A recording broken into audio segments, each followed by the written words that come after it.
വളരെ ജില്ലയിലേക്ക് പ്രിയമുള്ള ഹൃദയ സുഹൃത്തുക്കളെ, പോസ്റ്റ് മോഡേൺ കവികളിൽ ശ്രദ്ധേയനായ ടി രാമൻ പാലാ സർവ്വജയ സമിതിയിൽ ആദ്യമായിട്ടാണ് 1967 വിളിയന്നൂർ ആസാദ് ഗ്രന്ഥശാല കേന്ദ്രമാക്കി കിഷോർ രാമൻ നായരുടെ ആത്മഹത്യത്തിൽ ആരംഭിച്ച പാലാ സർവ്വജയ സമിതി കക്ഷിനോട്ടിയോടാണ് 2027 അതിന് അധികം നാളുകളില്ല 60-ാം വാർഷികം ആഘോഷിക്കുന്നതിന് വേണ്ടി നമ്മൾ തയ്യാറെടുക്കുകയാണ്. ഈ അവസരത്തിൽ ഈ മാസത്തെ പ്രതിമാസ പരിപാടിയുടെ ഭാഗമായി ജൂലൈ മാസത്തിലെ മൺസൂൺകാല സമ്മേളനങ്ങളിൽ പ്രത്യേക വിശേഷ സമ്മേളനം കൂടുതൽ തീരുമാനിക്കുകയായിരുന്നു. കുറച്ച് നാളായിട്ട് ഞങ്ങൾ ആഗ്രഹിക്കുന്ന ഒരു കാര്യമാണ് ടി രാമൻ എന്ന കവിയുടെ സർവ്വജയ സമിതിയിൽ വരണം എന്നുള്ള കാര്യം. വാക്യ സമ്മേളനത്തെ കുറിച്ച് ചിന്തിക്കുമ്പോഴും എല്ലാപ്പോഴും ഒക്കെ ഓർക്കാറുള്ള ഒരു കാര്യം. അത് എൻ്റെ ഓർമ്മയിൽ വരുന്നത് ഞാൻ പണ്ട് മുമ്പ് വായിക്കാം സാഹിത്യകരമായ ഒരു പുസ്തകം. അതായത് ഈ അമേരിക്കയിൽ സ്ഥിരതാമസമാക്കിയ അയർലൻഡുകാരനായ ജോസഫ് മർഫി എഴുതിയ the power of your subconscious mind എന്നൊരു ഇന്റർനാഷണൽ ബെസ്റ്റ് സെല്ലർ ഒരു മലയാളത്തിൽ മലയാളം കിട്ടുന്നു. അപ്പൊ ആ പുസ്തകം അതിന്റെ ഓർമ്മ ഇപ്പൊ വരാൻ കാരണം എനിക്ക് തോന്നുന്നൊരു 3 വർഷം മുമ്പാണെന്ന് തോന്നുന്നു, 2-3 വർഷം മുമ്പ് കടുത്തുരുത്തിയിൽ നടന്ന ഒരു സാഹിത്യ സമ്മേളനത്തിൽ ഞാനും ജോണി ഫ്ലാബോർഡും കൂടി പങ്കെടുത്തിരുന്നു. അപ്പൊ അന്ന് എനിക്ക് തോന്നുന്ന ജോർജ് തോമസ് സാറിന്റെ ശതാബ്ദി ആഘോഷങ്ങളുടെ ഭാഗമായി നടത്തിയൊരു സമ്മേളനം.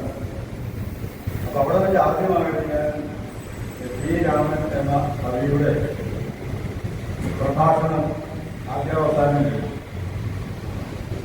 അപ്പൊ അന്ന് മനസ്സിൽ തോന്നി ടി രാമൻ എന്ന കവി സർവ്വജയ സമിതിയിൽ ഒരു പ്രഭാഷണത്തിന് വരണം എന്ന ഒരാഗ്രഹം അന്ന് മനസ്സിൽ തോന്നി. ഈ ജോൺ മർഫിയുടെ ഈ പുസ്തകത്തിൽ പറയുന്നത് നമ്മളൊരു കാര്യം വളരെ ആത്മാർത്ഥമായി ആഗ്രഹിച്ചാൽ, ദുഃഖമായി അന്വേഷിച്ചാൽ അതിനുള്ള അവസരം താനെ വന്നുകൊള്ളും എന്നാണ് അതിൽ അദ്ദേഹം പറയുന്നത്. അപ്പൊ അതിനിടയ്ക്ക് മനസ്സിൽ ഇത് കിടന്നു. എനിക്ക് തോന്നുന്നു ഇപ്പോൾ അദ്ദേഹം പറഞ്ഞത് യാഥാർത്ഥ്യമായി എന്ന് പറഞ്ഞതുപോലെ എനിക്കൊരു നടത്തിപ്പുകാരൻ എന്ന നിലയിൽ ഒരുപാട് വിഷമങ്ങൾ ബുദ്ധിമുട്ടുകൾ അനുഭവിക്കാനുള്ള വലിയ ആഗ്രഹം കിട്ടുമ്പോൾ സഫലമായിരിക്കുകയാണ്. കൂടുതലൊന്നും ഞാൻ പറയാനില്ല. നമ്മുടെ സർവ്വജയ സമിതിയുടെ അധ്യക്ഷന്മാരെ പുറത്തുനിന്നുള്ള ഗസ്റ്റോടൊപ്പം പ്രദേശപ്രസംഗം അധികം പ്രസംഗിച്ച പാരമ്പര്യമില്ല പെട്ടുവരുന്ന കാലം മുതലേ.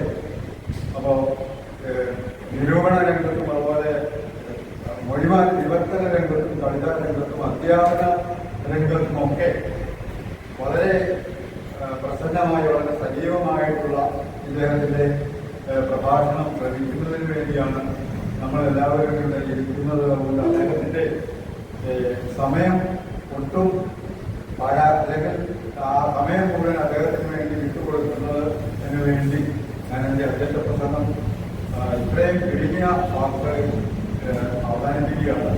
പങ്കെടുക്കാൻ കുറച്ച് ആൾക്കാരുടെ കോട്ടയത്തു നിന്നൊക്കെ വരുമെന്ന് പറഞ്ഞവരുണ്ട്. പിന്നെ കാലാവസ്ഥ അത്ര അനുകൂലമല്ലാത്തതുകൊണ്ട് വരുമെന്ന് പ്രതീക്ഷിക്കുന്നു. എന്തായാലും വന്നെത്തിയ എല്ലാവർക്കും ഒരിക്കൽ കൂടി അദ്ദേഹത്തിന്റെ നമ്മുടെ പ്രഭാഷണത്തിന്റെ വിഷയം വനിതയുടെ ഭാവത്തിൽ വരുന്നവർക്ക് അടയാളപ്പെടാതെ പോയവർ എന്നാണ് അദ്ദേഹത്തിന്റെ പ്രഭാഷണത്തിന്റെ വനിതയുടെ ഭാവത്തിൽ വരുന്നവർക്ക് അടയാളപ്പെടാതെ പോയ ധാരാളം ആളുകളുണ്ട്. എനിക്ക് തോന്നുന്നു നമ്മുടെ കൂട്ടത്തിൽ അതിൽപ്പെട്ട ആളുകൾ ഉണ്ട് എന്നാണ് ഞാൻ വിചാരിക്കുന്നത്. ഉദാഹരണത്തിന് നമ്മുടെ ജോണി ഫ്ലാബോർഡും ആ കൂട്ടത്തിൽപ്പെട്ട ഒരു കവിയാണ് എന്നാണ് എൻ്റെ വിചാരം. നമുക്ക് അദ്ദേഹത്തിന് നമ്മുടെ അതിഥിക്ക് എന്താണ് പറയാനുള്ളത് എന്ന് നോക്കാം. ഒരിക്കൽ കൂടി എല്ലാവരും